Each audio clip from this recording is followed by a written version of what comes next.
Hello everyone, welcome to the DASEIN. Today we are going to break down an important economic concept that often confuses people, and that is the difference between these two terms, GDP and GNP.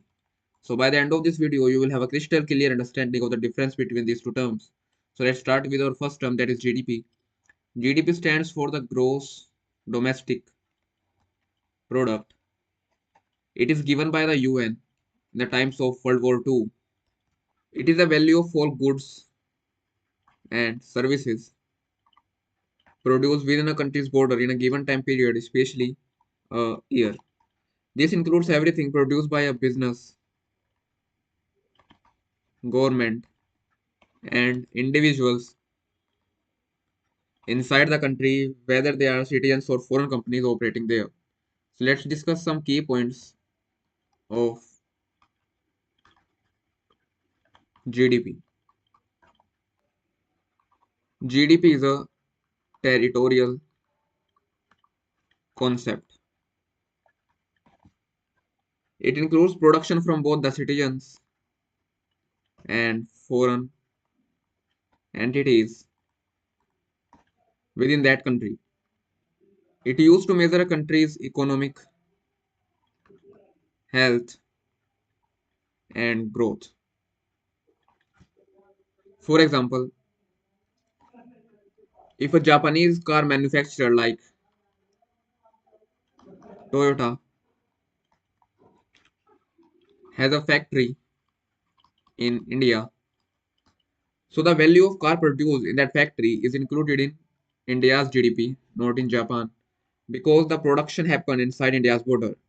It's like imagine your friend earns money in your house but never shares it with you. That's like a foreign company contributing to your country's GDP but taking the profit back. Let's discuss our second term, that is GNP. So the GNP stands for gross national production.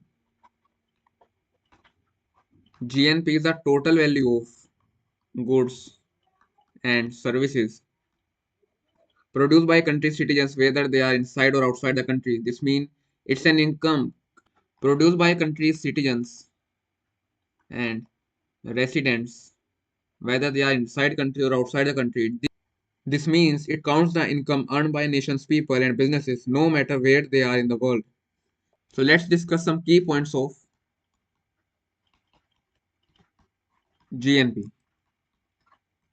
So the GNP is an economic concept, and the GNP refers as the GDP of that particular country plus factor income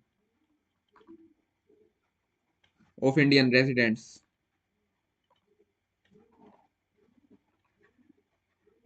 from rest of the world minus factor income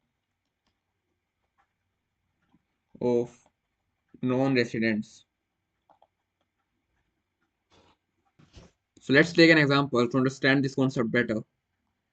Let's say an Indian software engineer working in the US.